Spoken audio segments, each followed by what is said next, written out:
Il est 13h30, suite de Paris Direct sur l'antenne de France 24. Merci de votre fidélité à notre chaîne. Voici nos titres. À la une, ce midi, le procès pour viol d'Ousmane Sonko reporté au 23 mai à mardi prochain. Ses partisans crient au procès politique. Des affrontements ont encore eu lieu hier entre ses soutiens et les forces de l'ordre. Correspondance à suivre de Sarah Sako depuis Dakar. À la une également, un mois que les combats y sont acharnés entre l'armée et les FSR. Au Soudan, la lutte fratricide entre deux généraux rivaux se poursuit. C'est une lutte à mort qui porte un coup terrible aux avancées démocratiques de ces dernières années dans le pays. Analyse à suivre ici en plateau, signé Gauthier Rebinski. A tout à l'heure, Gauthier. Et puis Elisabeth Borne souffle sa première bougie à Matignon, une année difficile marquée, vous le savez, par l'impopulaire réforme des retraites. Elle reçoit justement les syndicats aujourd'hui pour tenter d'avancer.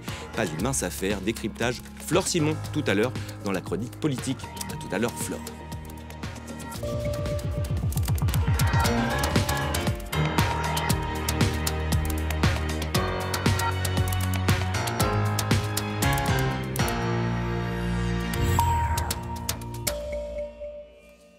Il est très suivi dans le pays, direction tout de suite le Sénégal où le procès d'Ousmane Sonko a donc été reporté à mardi prochain. L'opposant devait comparaître aujourd'hui devant la justice, procès pour viol présumé.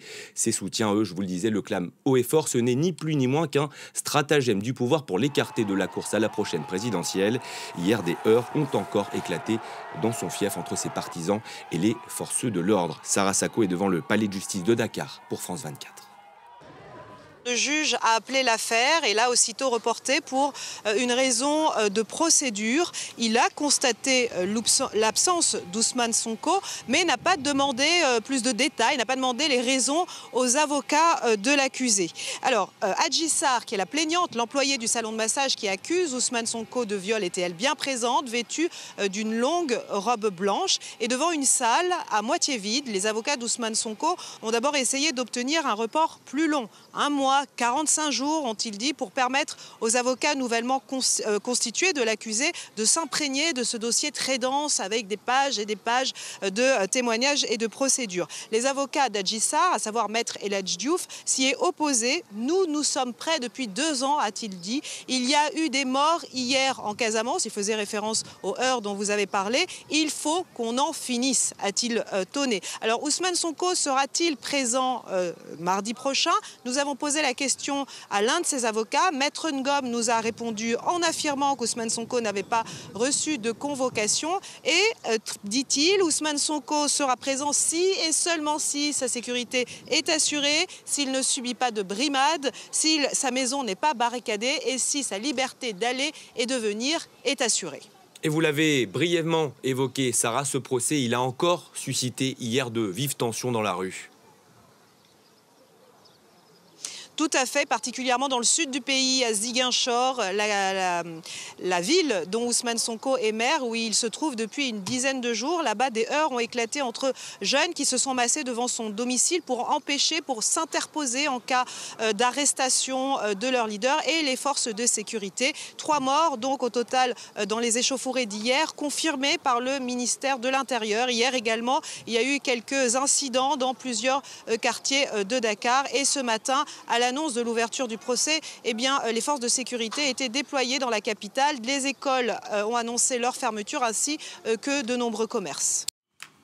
Toujours en Afrique, c'est une lutte à mort entre deux généraux rivaux déterminés à aller jusqu'au bout. Le Soudan vit quotidiennement dans la violence depuis le 15 avril dernier.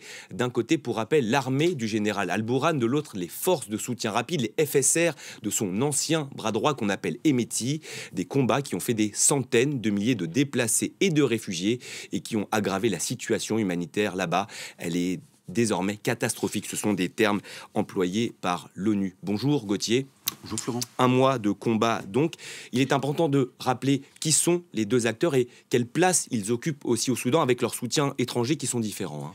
Alors, qui sont-ils? Bourhan est un chef de l'armée. qui est considéré au fond comme celui qui a décapité la révolution.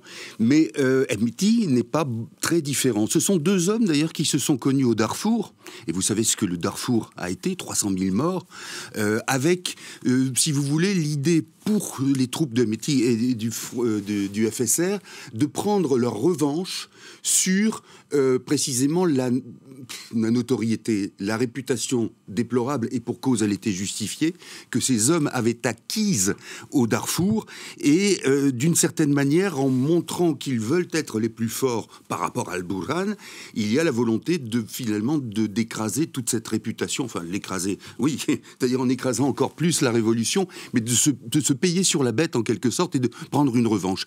Les deux hommes sont finalement, alors avec leurs alliances différentes, mais sont assez identiques, ce qui fait d'ailleurs que c'est une lutte pour le pouvoir et non pas une lutte politique. Vous avez d'un côté Al-Burhan qui est plutôt allié à l'Égypte, mais l'Égypte qui est dans une crise économique est très très paralysée face à ce conflit. Ce qu'elle espère simplement, c'est que Al-Burhan sera capable de, en quelque sorte, prendre position pour l'Égypte dans le conflit du Nil bleu. J'y reviens pas, mais c'est un conflit avec l'Éthiopie. Et puis de l'autre côté, vous avez Hemeti qui travaille éventuellement d'ailleurs avec les Russes, avec les Émirats, avec les pays du Golfe, certains pays du Golfe, et tout ça parce que le Soudan effectivement excite les convoitises de tous ces pays-là. On dit même qu'il y aurait eu, plus maintenant, mais des troupes de Wagner, tiens donc encore eux, dans le pays. Donc si vous voulez, c'est une lutte pour le partage, non seulement des ressources, mais une lutte pour, j'allais dire, les égaux respectifs des deux hommes, ce qui fait d'ailleurs que, pour rejoindre ce qu'on disait à l'instant, ce que vous disiez à l'instant, toute trêve apparaît comme illusoire dans la mesure où elle ne convient ni à l'un ni à l'autre dans l'immédiat, c'est-à-dire qu'ils mettent complètement à bas le Soudan pour leur propre compte finalement. Et on rappelle que les 5 ou 6 trêves qui ont donc été conclues ont toutes été violées quasiment instantanément. On ne sait pas encore combien de temps va durer le conflit, cette guerre fratricide, cette lutte à mort. Une chose est sûre, les acquis démocratiques ont volé en éclats et pas sûr de les revoir de sitôt au Soudan. Alors, précisément, quand vous voyez qu'aujourd'hui, et c'est très compliqué, la communauté internationale et l'ONU notamment essayent d'aider le Soudan en denrées alimentaires, parce que c'est ça qui manque le plus. On se dit, pourquoi ne l'ont-ils pas fait, ou dans une mesure un peu plus massive, quand il y avait cette expérience démocratique? Parce que là, au fond, ce qui a manqué à ceux qui ont introduit, qui ont aimé, qui ont voulu cette expérience, c'est une aide, précisément. Et c'est comme ça que l'armée Al-Burhan a repris le pays suite à un putsch, et au fond, ce qui a été complètement dévoyé, c'est l'idée qui était très forte au Soudan, et qui en faisait probablement l'une des expérimentations la plus pertinente du monde arabophone, c'était l'idée d'une nationalité inclusive. Fini les ethnies, fini l'ethnicisme. Nous sommes tous des Darfouris, avait même-t-il dit, c'est-à-dire que nous soutenons ceux qui ont été victimes au Darfour, et puis avec la présence aussi de femmes qui étaient dans un mouvement inclusif, avec bien sûr des revendications, mais qui disaient au fond, être humain, pour être humain, nous sommes la même chose et la même valeur. Des femmes qui étaient visibles lors de la révolution avec des icônes sorties de Béchir en 2019. Béchir, avec justement le fait que le régime de Béchir ait été un mixte entre l'islamisme et une sorte de tiers-mondisme laïque. Les gens avaient ces deux aspects un peu non pas en vénération, à l'inverse, en détestation. D'un mot, quelque chose qui pour moi symbolisait cette révolution. Il y avait eu un slogan qui disait « installons à chaque carrefour des télescopes pour pouvoir, grâce à la science, observer le ciel plutôt que grâce à la religion ». Voilà, c'est le mot de fin de Gauthier Rebinski. Merci infiniment Gauthier pour votre analyse ce midi dans Paris et Direct. On va parler à présent de ces dernières frappes russes sur Kiev. Elles ont eu lieu la nuit dernière, des frappes nocturnes. Donc l'Ukraine affirme avoir abattu à cette occasion 6 missiles hypersoniques de type Kinjal. Les images vous sont commentées par Bilal Tarabay. Au cœur de la nuit, les missiles s'abattent sur Kiev. L'attaque a laissé les habitants sonner. C'est arrivé vers 3 h du matin. Il y a eu des explosions très fortes, l'une après l'autre, constamment. J'ai tout entendu, mais ce que j'ai vu était incroyable. C'était comme une pluie de météorites. Les autorités militaires ukrainiennes décrivent une attaque d'une densité exceptionnelle, complexe, venant de plusieurs directions, avec des drones et des missiles de croisière. Tandis que la Russie confirme avoir frappé l'Ukraine et avoir atteint toutes ses cibles, L'armée ukrainienne affirme avoir abattu 18 missiles, dont 6 hypersoniques Kinjal, une arme présentée par Moscou comme inarrêtable, mais interceptée pour la première fois la semaine dernière grâce au système américain Patriot. Cette attaque a eu lieu au moment où Volodymyr Zelensky rentrait tout juste en Ukraine et alors que Kiev attend l'arrivée pour la première fois d'un émissaire diplomatique chinois. Une Ukraine que Volodymyr Zelensky a retrouvée après sa tournée auprès de ses alliés européens. Le président ukrainien rentre à Kiev avec plusieurs promesses et notamment des drones d'attaque britanniques. Toujours pas de feu vert en revanche pour les avions de chasse, même si désormais plusieurs capitales ouvrent la porte à la formation de pilotes de chasse ukrainiens. Julien Cheida. La tournée du président ukrainien n'aura duré que 2 jours. 4 pays visités et à chaque fois le même soutien dans la guerre contre la Russie. Longtemps réticente, l'Allemagne a cette fois-ci été l'allié le plus généreux. 30 chars Léopard et une centaine de véhicules blindés supplémentaires seront livrés selon un nouveau plan d'aide de 2,7 milliards d'euros, le plus important depuis le début de l'invasion russe en février 2022. Des armes nécessaires pour la contre-offensive que prépare Kiev. La France enverra, elle, des chars légers et des véhicules blindés. En revanche, toujours pas d'avions de combat pour lesquels Volodymyr Zelensky insiste. Mais le président Macron se dit ouvert à la formation de pilotes ukrainiens. Le succès de cette contre-offensive sera déterminant pour la capacité à bâtir une paix durable. Ce n'est pas la guerre à la Russie. On aide l'Ukraine à résister face à l'assaillant russe. Ce qui veut dire qu'on ne livre pas d'armes qui permettraient d'atteindre le sol russe ou d'attaquer la Russie. Les soldats ukrainiens utilisent encore du matériel datant de l'époque soviétique. À l'image de ce mortier, sa capacité est de 6 à 8 km seulement. Il nous faut de nouveaux modèles, des versions bien plus modernes de ces mortiers. C'est nécessaire pour mieux attaquer et protéger notre infanterie qui ira à l'assaut. C'est vital pour cette offensive. Les Britanniques vont pour la première fois fournir des missiles Storm de longue portée. Ils pourront toucher des zones de l'Est de l'Ukraine contrôlées par l'armée russe. Autre point évoqué, l'envoi de drones de surveillance pour l'Allemagne. À Londres, le Premier ministre Rishi Sunak s'est engagé à livrer des centaines de drones d'attaque d'une portée de 200 km. Elle est à Matignon depuis 1 an, jour pour jour. Ici en France, Elisabeth Borne reçoit les syndicats. Ce sera aujourd'hui et demain. Une année marquée, vous le savez, par la controversée réforme des retraites. Même si Emmanuel Macron lui a redit sa confiance, difficile de dire bien sûr de quoi seront faits ces prochains mois. On en parle dans la chronique politique avec vous. Fleur Simon, bonjour. Bonjour Florent. C'est une année pour le moins mouvementée, dirons-nous, pour Elisabeth Borne, après cette année marquée notamment par la réforme des retraites. La réforme des retraites, évidemment, qui a occupé principalement cette première année, mais pas que. Et Elisabeth Borne le rappelle régulièrement, elle a aussi fait voter 27 textes avec autant d'alliances avec l'opposition, mais elle se sait en danger, la Première ministre, entre rumeurs persistantes et récurrentes de remaniement, et puis ces 100 jours donnés par Emmanuel Macron pour apaiser le pays, une mission qui va être extrêmement difficile et qui pourrait, ces 100 jours, sonner la fin de service pour Elisabeth Borne, et une opinion qui ne lui est finalement pas favorable. Regardez ce sondage paru hier dans Le Figaro. 69% des Français ne sont pas satisfaits de son bilan et 62% souhaitent changer de première ministre. Elisabeth Borne qui a perdu 17 points en 1 an. Donc s'il y a un remaniement, vous le disiez, Florent, le chef de l'État hier dans son interview à TF1 ne lui a pas redonné sa confiance, mais il a quand même dit qu'il était très fier d'avoir nommé Elisabeth Borne il y a 1 an, ce qui ne veut rien dire pour la suite, mais qui est quand même un peu rassurant pour l'instant. De toute façon, s'il y a un remaniement, la vraie question, c'est de savoir qui pour la remplacer. Pour l'instant, aucune personnalité n'émerge. On sait que Bruno Le Maire ou encore Gérald Darmanin se verraient prendre la relève, mais bon, rien n'est fait, bien sûr. Peut-être vise-t-il encore un peu plus haut. Peut-être vise-t-il encore un peu plus haut, ça on verra dans 4 ans. En tout cas, c'est bien sûr une possibilité. Ce qu'il y a aussi, c'est la friture sur la ligne entre le chef de l'État et sa première ministre et des dissonances visibles.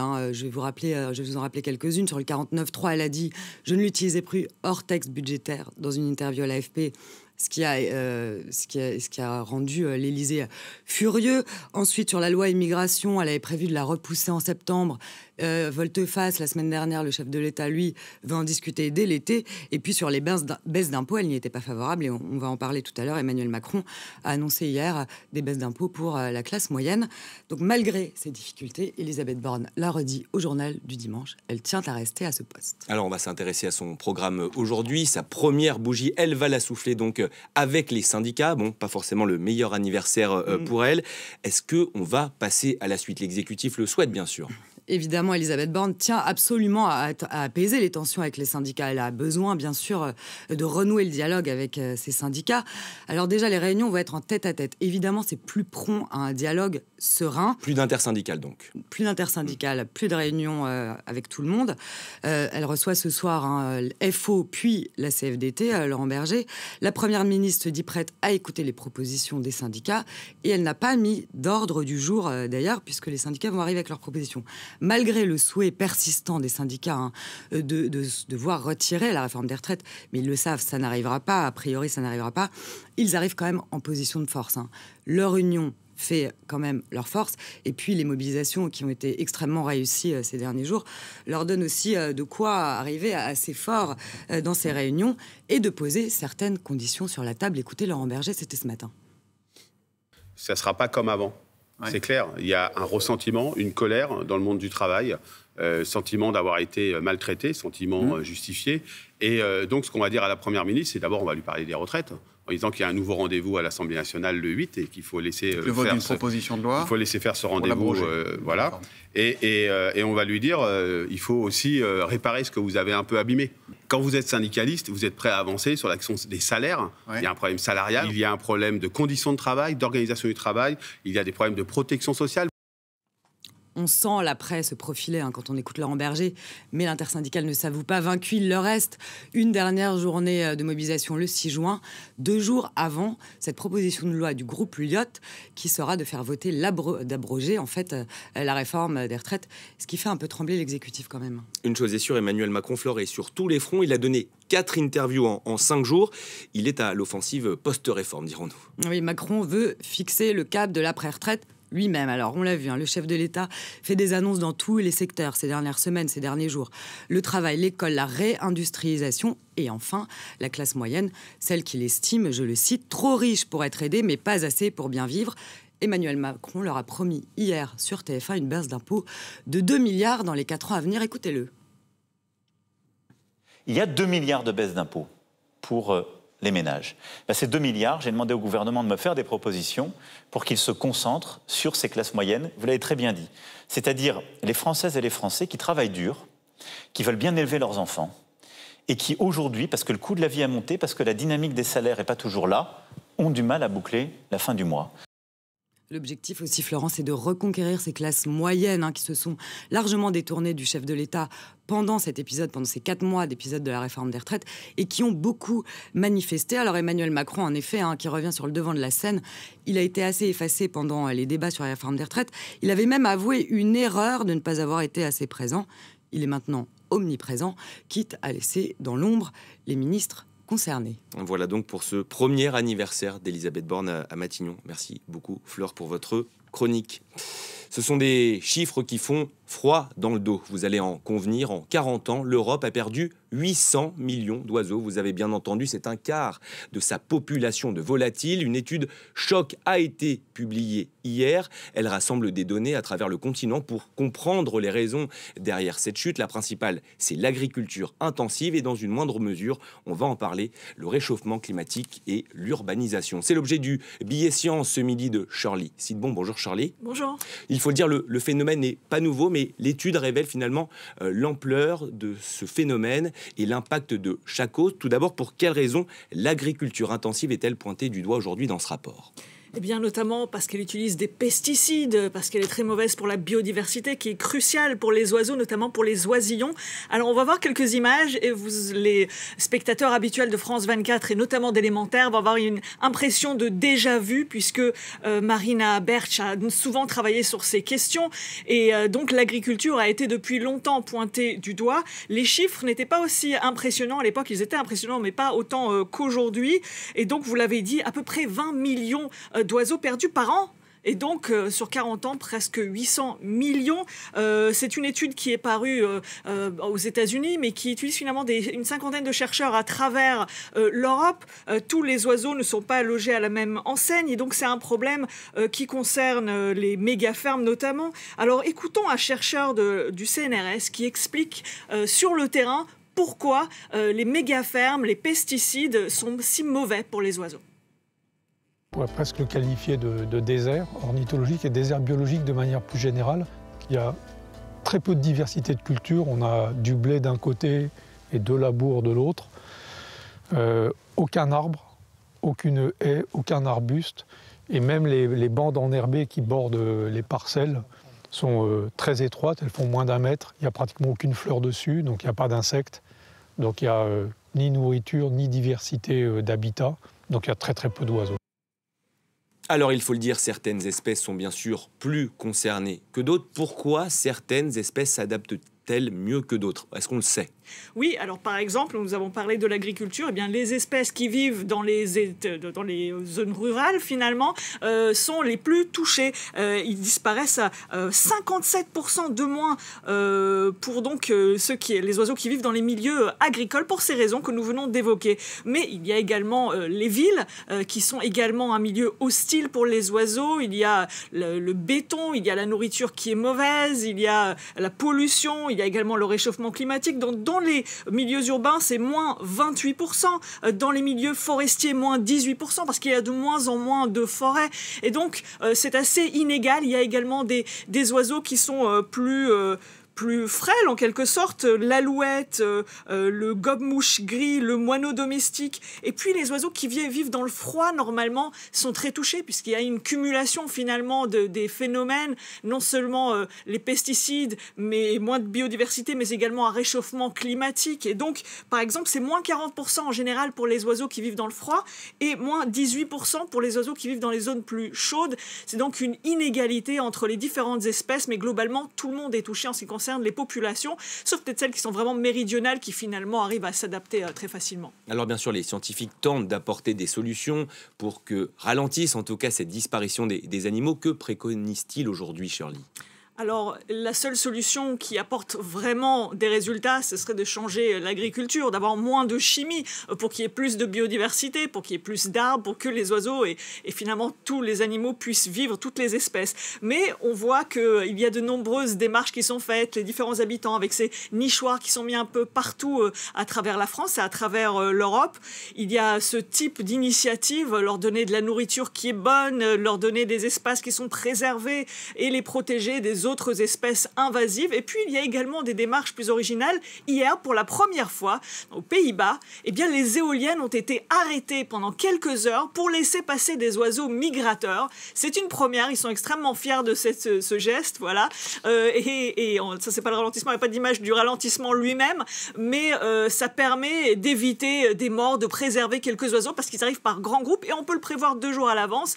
Mais finalement, l'important, c'est l'agriculture, arriver vers une agriculture qui est moins chimique, et c'est la seule chose qui puisse avoir un véritable effet de masse. Mais dans tous les cas, ça va peut-être ralentir le phénomène, mais ça ne va pas l'arrêter complètement. Les solutions existent, encore faut-il avoir envie de les appliquer. Merci beaucoup, Shirley, pour votre chronique Science ce midi dans Paris Direct. Tout autre chose à présent, on va prendre la direction de la Croisette, le sud de la France et Cannes. L'ouverture du festival, c'est aujourd'hui. Le tapis rouge est bien sûr là, il est célèbre dans le monde entier. C'est une 76e édition cette année, marquée par le retour au premier plan d'un certain Johnny Depp, l'acteur américain qui incarne Louis XV dans le dernier film de Mai Wen. Les tout derniers préparatifs, c'est avec nos confrères de France 2 et ses images. Cannes, c'est parti! Avec la pose du fameux tapis rouge, foulé pendant 11 jours par les stars du monde entier, sous l'œil amusé de Catherine Deneuve. Alors, pour ne rien rater du spectacle, tôt ce matin, les fans et les chasseurs d'autographes ont pris leur quartier pour tenter d'apercevoir... Surtout Leonardo. Il y a DiCaprio, il y a Brad Pitt. Moi, c'est Harrison Ford. Je suis fan de Johnny Depp. Leonardo DiCaprio et Johnny Depp. La comtesse Jeanne du Barry. Ah, Johnny Depp, un retour en grâce et en majesté pour le bad boy du cinéma américain, boudé par Hollywood depuis son procès ultra médiatisé avec son ex-femme Amber Heard. Cette jeune femme est mon entourage. Dans le film d'ouverture, Jeanne du Barry, cette courtisane devenue comtesse puis favorite du roi, Mai Wen l'a choisie pour incarner Louis XV, rien que ça. Et tant pis pour l'accent. Je vous aime. Pardon, j'ai pris un Américain, mais qui aime tellement la France, qui connaît tellement l'histoire de Louis XV, l'histoire de la France. Et même si le tournage fut compliqué, chez les acteurs, le choix de Mai Wen fait l'unanimité. Il y a le film Johnny Depp comme ce mythe vivant quand même qu'il est, avec ses fragilités, cette vie compliquée qu'il a eue, les drames qu'il a pu connaître. Donc je trouve que c'est aussi un beau portrait de Johnny Depp, l'acteur, ce film. À Cannes, il y a La vie de château au cinéma pour de faux, mais aussi pour de vrai, pour les clients fortunés. Alors voilà, là nous sommes dans une des plus jolies suites de l'hôtel, au 6e étage. Chambre avec vue, effet waouh, garanti pour l'actrice anonyme VIP qui va passer 2 semaines ici. Donc vous allez rafraîchir les glaçons du champagne. La cliente arrive d'ici quelques minutes, s'il vous plaît. Merci. Un petit goût de paradis, ça c'est Palace. Ainsi va le festival, 76e du nom, qui chaque année fait rimer croisette avec luxe, strass et paillettes. Et c'est la fin de cette première heure de Paris Direct. Dans un instant, Nabia Makloufi ou Sibrahim sera à ma place. Belle journée à toutes et tous sur France 24.